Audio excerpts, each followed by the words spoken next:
Hello, I'm Esther Gido Yuat. It's Friday, April 8th. This is Africa 54.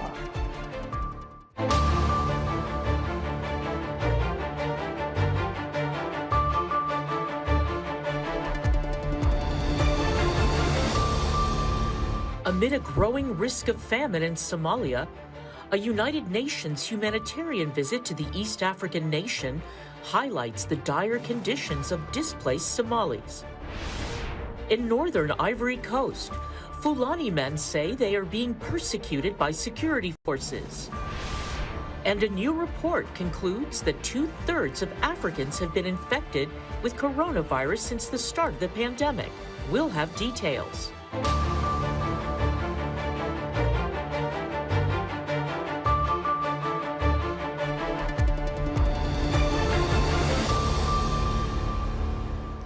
Amid a growing risk of famine in Somalia, a United Nations humanitarian visit to the Horn of Africa country highlights the dire conditions of displaced Somalis.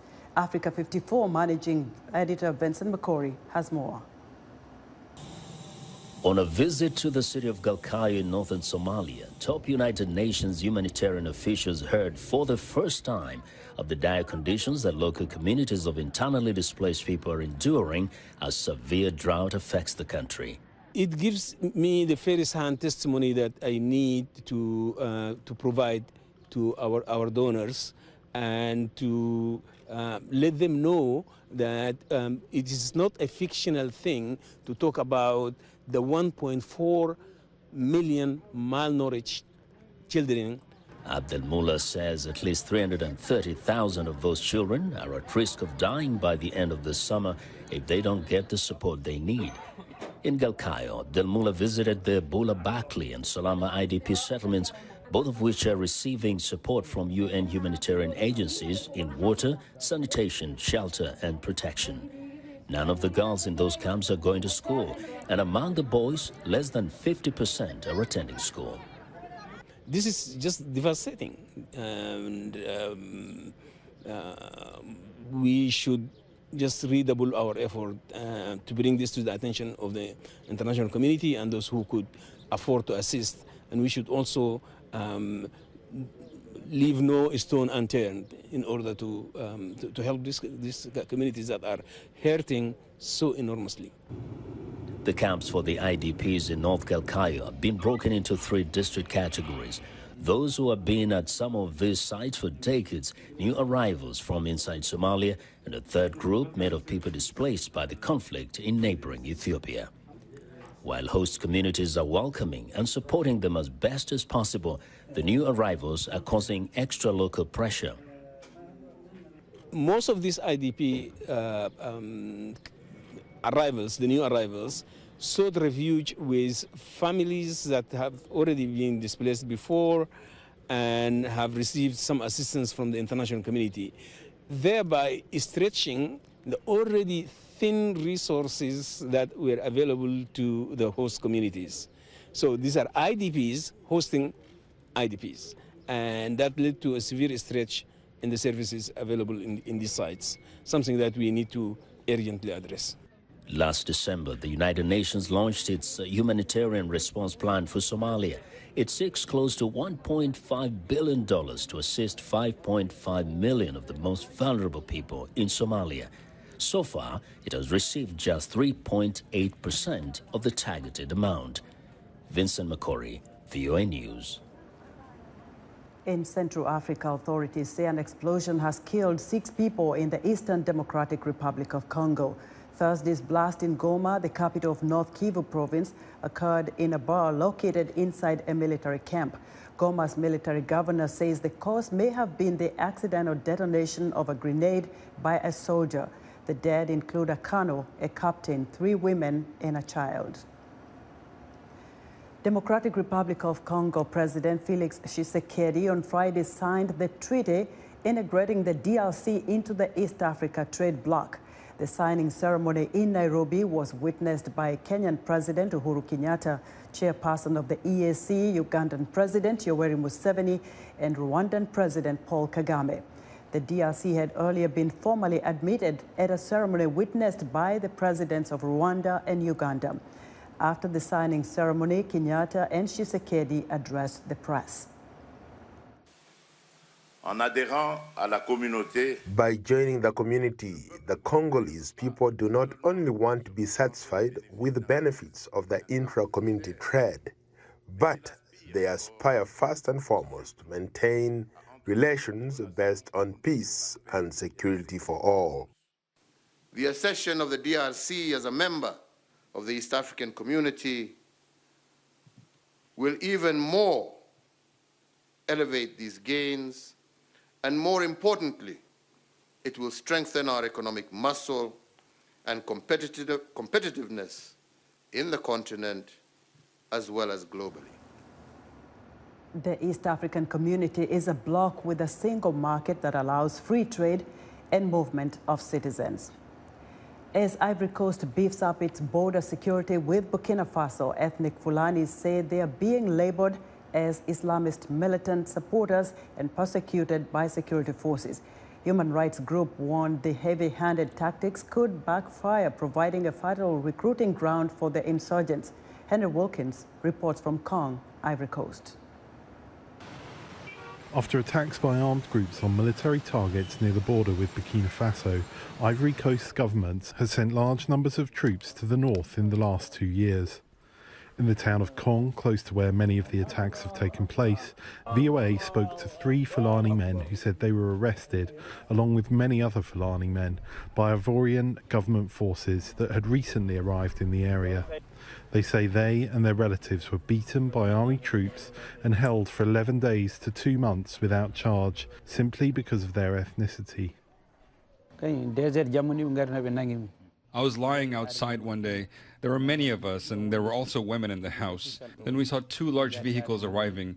The soldiers stopped us first, and then some others before firing into the air and beating us. They tied us up, poured water on us, and beat us. They left us in the sun until 1 p.m. or 2 p.m. Throughout the Sahel, there is a common misconception that Fulanis are behind attacks linked to Islamic State and Al-Qaeda that have ravaged neighbouring Burkina Faso and Mali. A community leader for the Fulanis in Kong said they had good relations with security forces before new soldiers arrived 2 years ago. Before the arrival of the new military, everything was fine. We had no problems with the authorities and security forces. But since their arrival, the Fulani are often arrested and called terrorists. Officials with Human Rights Watch have said persecution of Fulanis in Burkina Faso and Mali are a major catalyst for recruitment by terror groups who exploit resentment towards the state. Long-standing tensions between farmers and herder communities like the Fulanis are also used by jihadist groups to stoke violent conflict, according to analysts. That's why I was saying that beyond the holistic rhetoric, they are exploiting social fractures and ethnicity. Indeed, there is a fracture between the Fulani communities and other communities in this region. A farmer near the northern city of Korogo, who asked for his name to be withheld for reasons of safety, told VOA he's resentful for having to erect fencing because herders allow cattle to graze his crops of cashew nuts. It's the farmer who at all costs has to protect his plantation. I think herders do absolutely nothing because the herdsman just wants to see his cattle well fed. Lassina Saleh runs an NGO that aims to reduce tensions by resolving disputes between farmers and herders. He says local militiamen called dozos are adding to tensions. When the dozos arrest a thief and he is Fulani, he is treated worse than when he is of another ethnic group.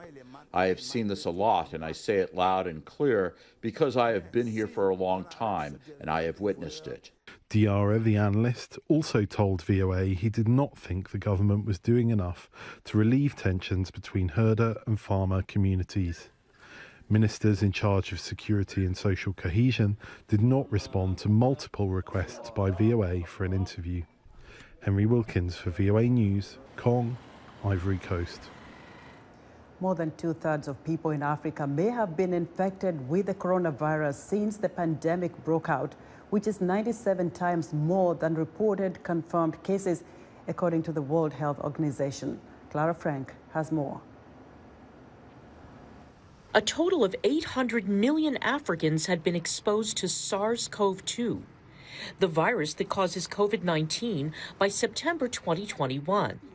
However, the number of cases reported at that time was 8.2 million.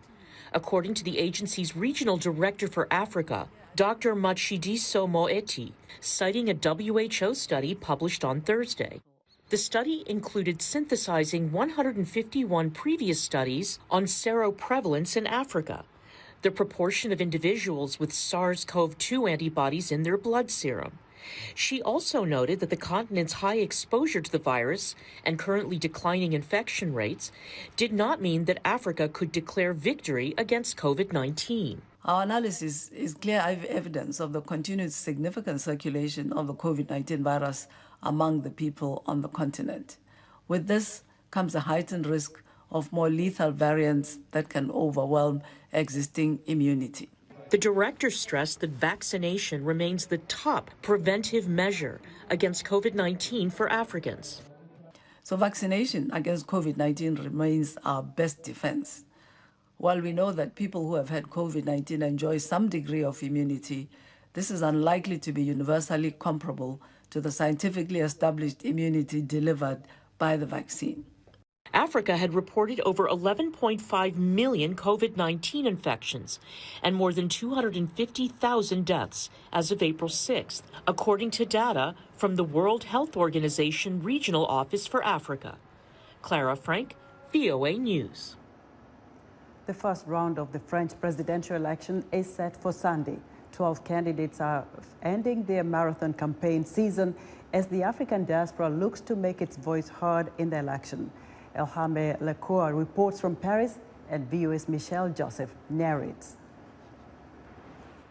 Cathy, an entrepreneur, is convinced that civil society has a major role to play in this election, in spite of candidates who constantly stigmatize immigrants in France. She regularly debates the poll with those around her. I found myself in one of the candidates, and it is clear that on April 10th I will go to vote. Now I can understand people being completely disinterested, but that's another discussion. Are they disinterested because they do not recognize themselves as French? Like Cathy, Cédric, Sandra and Biftou are also making their views known in this decision.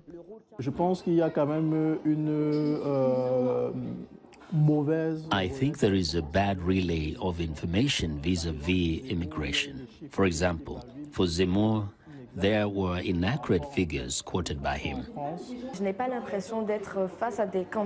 I don't feel like I'm facing presidential candidates, but facing actors. It sounds fake and it's overplayed. Everyone gets a bit of a kick out of their minds. On topics like immigration, there are certainly differences, but on security, I have the impression of hearing the same discourse everywhere. Same for international politics. Africans in France who want to strive for higher office are making waves. Stéphane Tautouy, who was unable to gather all the necessary sponsorship for the 2022 presidential election, is an elected municipal official of Ivorian origin. He now intends to launch his Tout France party. And I find that democracy in France is dying. So we cannot give lessons in democracy, and we must relearn how to make room for democracy and make people understand that the democracy that we learn at school and that we want to instill in Africa and the rest of the world no longer has value in France. Like Stéphane, dozens of other atypical candidates were unable to get on the presidential ticket due to the lack of support of a political party, lack of financial means, and lack of name recognition to the public. That was Michelle Joseph narrating for reporter Elhame Lecour. Judge Ketanji Brown Jackson talks about her historic appointment to the U.S. Supreme Court on Friday at the White House. President Joe Biden and Vice President Kamala Harris are delivering remarks celebrating Jackson's landmark ascent to the court.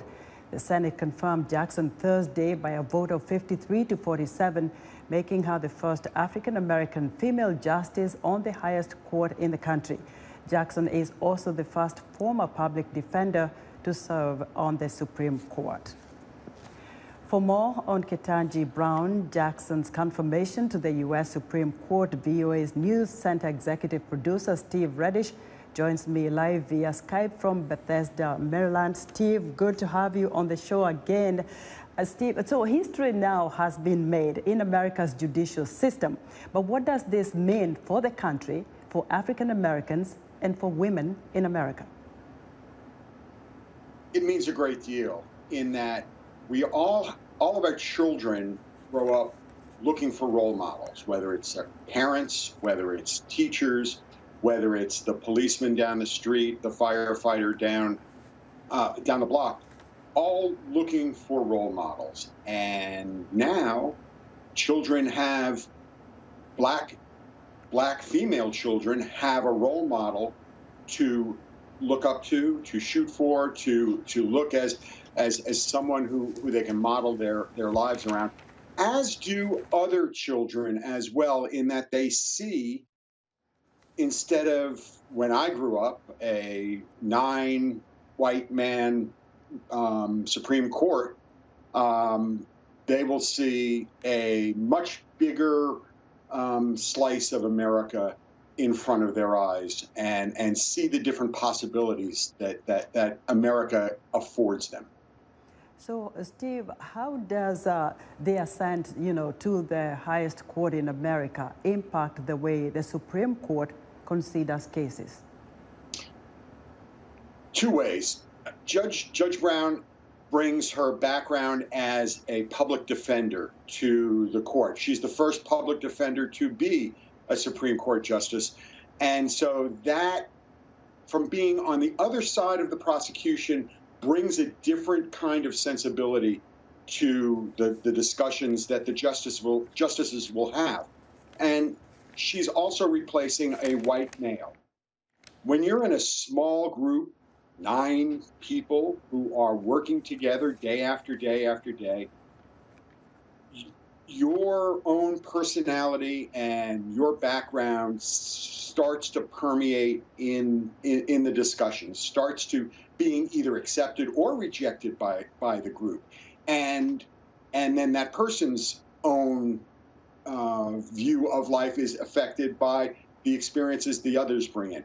So I do think that she will bring in a different perspective and at least be able to show the other justices perhaps a different perspective on various different cases. Steve, thanks. VOA's News Center executive producer, Steve Reddish.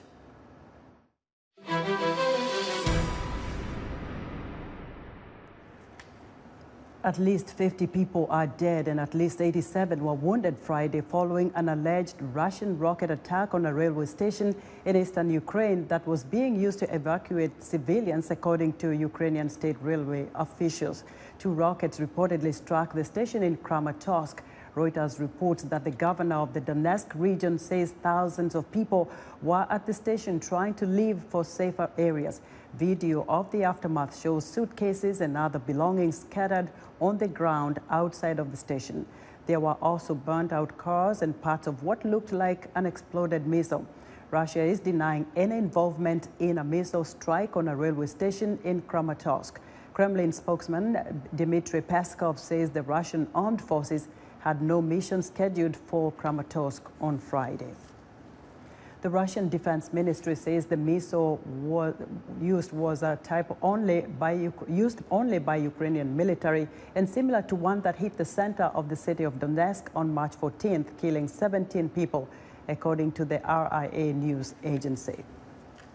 The European Union formally enacted more sanctions on Russia Friday as the European Commission President and the EU Foreign Policy Chief traveled to Kyiv in a show of support for Ukrainian President Volodymyr Zelensky.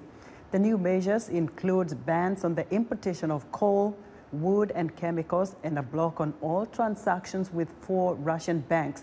Meanwhile, U.S. Secretary of State Antony Blinken says new weapons are being delivered to Ukrainian forces. Henry Ridgewell has more. Visiting NATO, Ukraine's foreign minister said his message could be summarized in 3 words: weapons, weapons, and weapons. Either you help us now, and I'm speaking about days, not weeks, or your help will come too late. And many people will die. Kuleba warned that Russian forces are regrouping to focus on the eastern Donbass region. The battle for Donbass will remind you of Second World War, with large operations, maneuvers, involvement of thousands of tanks, armored vehicles, planes, artillery. Was that enough to persuade NATO and G7 ministers? The US Secretary of State said more weapons were on their way to Ukraine. We are looking at day in, day out, what we believe they most need, to include new systems that have not heretofore been provided. We're listening to them in terms of their assessment of what they need. We're putting that all together, and we're proceeding. And we have a strong sense of urgency. That was something that I think was felt among all allies and partners here today. Blinken also condemned the apparent civilian massacres carried out by Russian forces in towns like Bucha, which Moscow has denied despite mounting evidence. For every Bucha, there are many more towns Russia has occupied and more towns it is still occupying, places where we must assume Russian soldiers are committing more atrocities right now. The West's appetite to supply a greater quantity and range of weapons to Ukraine is growing, says analyst Malcolm Chalmers. Because of the atrocities that we're seeing in our TV screens, and not least because the Ukrainians are actually winning in important respects. They've won the battle in the north and they're getting ready for a fight in the east. So people really do believe the Ukrainians have a chance of achieving most of their objectives. NATO countries will want a Russian military that is seen to be weakened. In the east, Russia controls more territory, and Ukraine will require additional types of weapons, says Chalmers. Particularly ones which can reach deeper behind Russian lines to hold at risk. For example, Russian longer-range artillery, which anti-tank weapons cannot do at range, and also to have effective air defences. For Ukraine, the immediate priority is getting heavy weapons to the eastern front lines as its forces prepare for the next Russian offensive. Henry Ridgewell for VOA News, London. Up next in our entertainment segment is a selection from Tulu Throwback, the talented Nigerian-Canadian soul Afropop singer-songwriter. Let's watch one of Tulu's latest sizzling videos. It is called Throwback.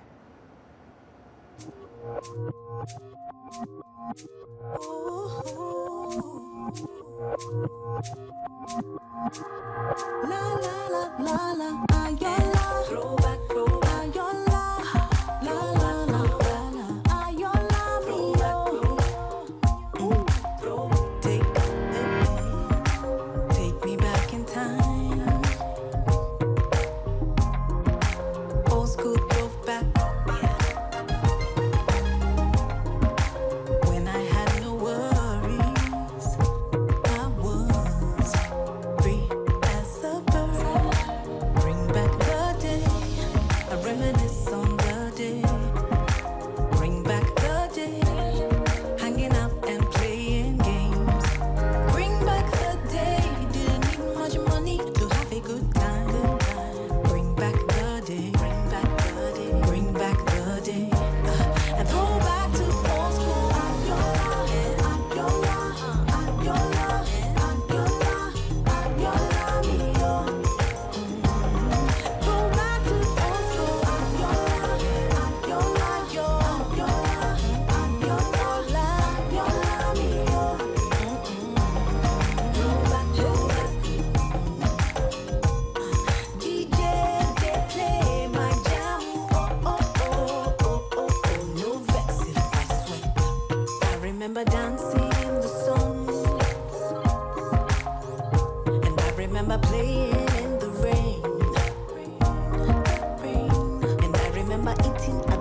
That's our VOA Tolumide. Thank you. And that's our show for today. Be sure to watch Africa 54 on our new Facebook page, facebook.com/VOA Africa. From all of us here in Washington, have a great weekend.